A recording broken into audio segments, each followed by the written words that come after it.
ये सच्ची घटना है जम्मू कश्मीर के कुपवाड़ा सेक्टर की। इंडियन आर्मी के 15 जवान अपने मेजर के नेतृत्व में हिमालय की ऊंचाइयों में बनी आर्मी पोस्ट जा रहे थे। अगले 3 महीनों तक उन्हें ऐसी आर्मी पोस्ट में रहना था।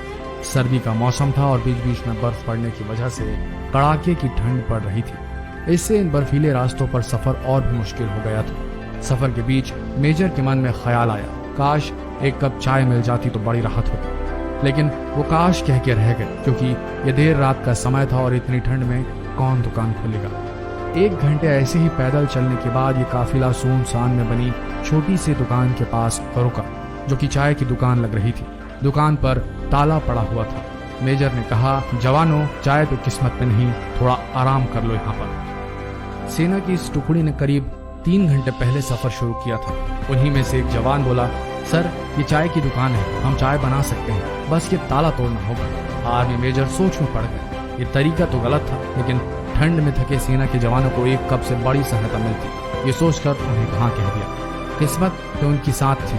दुकान में चाय बनाने का सब सामान और बिस्कुट के कुछ पैकेट बिके। फटाफट गर्म चाय बनी। चाय बिस्कुट से तरोताजा होकर आर्मी के जवान आगे बढ़ने को तैयार थे। मेजर ने सोचा, उन्होंने दुकान तोड़ी और बिना दुकान के मालिक की आज्ञा के चाय बिस्किट दी, लेकिन हम कोई चोर मंडली नहीं, हम तो इंडियन आर्मी की सोल्जर हैं। मेजर ने 1000 रुपए पर्स से निकाले और दुकान के काउंटर पर एक डिब्बे से दबा कर रख दिए, ताकि चाय वाले को सुबह आने पर आसानी से मिल जाए।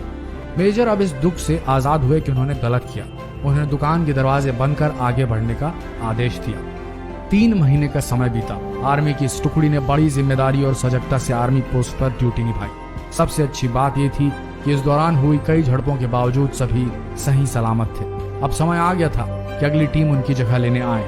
वो दिन भी आ गया। उस टुकड़ी ने आगमी टुकड़ी को जिम्मेदारी सौंपी और वापसी को निकल पड़ी। संयोग से वो फिर से उसी दुकान पर रुके। इस बार दिन का समय था, दुकान खुली थी और चाय वाला मौजूद था। चाय वाला एक बूढ़ा व्यक्ति था। इतने सारे ग्राहकों को एक साथ देखकर वो बहुत खुश हुआ। सभी को उसने चाय बनाकर पिलाई और नाश्ता दिया। मेजर चाय वाले से बात करने लगा, मतलब वो कह रहा था, कब से ऐसे सुनसान जगह पर दुकान चला रहे हैं आप। बूढ़ा अपने अनुभव और कई कहानी को बताने लगा।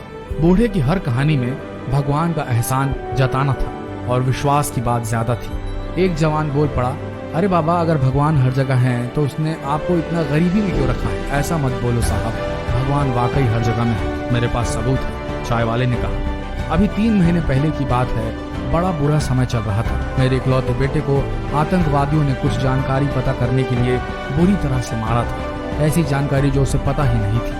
मुझे दुकान बंद करके लड़के को अस्पताल में भर्ती करना पड़ा। दुकान कई दिन तक बंद रही और उधर दवाइयों, इलाज के खर्चे के लिए मेरे पास पैसे खत्म हो गए थे। आतंकवादी के डर से लोग भी मुझे उधार देने से बच रहे थे। मैं बड़ा निराश हो गया था और कोई उम्मीद भी नहीं थी। साहब, उस दिन मैंने भगवान को याद किया और मदद के लिए प्रार्थना की, और वाकई भगवान उस दिन मेरी दुकान पर आए। अगले दिन सुबह जब मैं दुकान पर लौटा तो क्या दिखता, तो दुकान का ताला टूटा पड़ा। मेरी तो सांसें ही रुक गई। लगा कि सब खत्म हो गया, जो थोड़ा बहुत था वो भी चला गया। तभी मेरी नजर काउंटर पर पड़े डिब्बे पर पड़ी, जिसके नीचे 1000 रुपए थे। आप अंदाजा नहीं लगा सकते उस दिन मेरे लिए उन रुपयों की क्या कीमत थी। भगवान होते हैं साहब, बिल्कुल होते हैं। चाय वाले की आंखों में गहरे विश्वास की चमक थी। सभी जवानों की आंखें मेजर की आंखों से मिली। मेजर समझ गए और इशारे में ही सबको आदेश दिया कि कोई कुछ नहीं बोलेगा। मेजर साहब उठे, चाय का पैसा दिया और बूढ़े से हाथ मिलाकर बोले, सही कहते हो बाबा, वाकई भगवान होते हैं। और हाँ, चाय के लिए शुक्रिया, आपकी चाय बहुत अच्छी थी।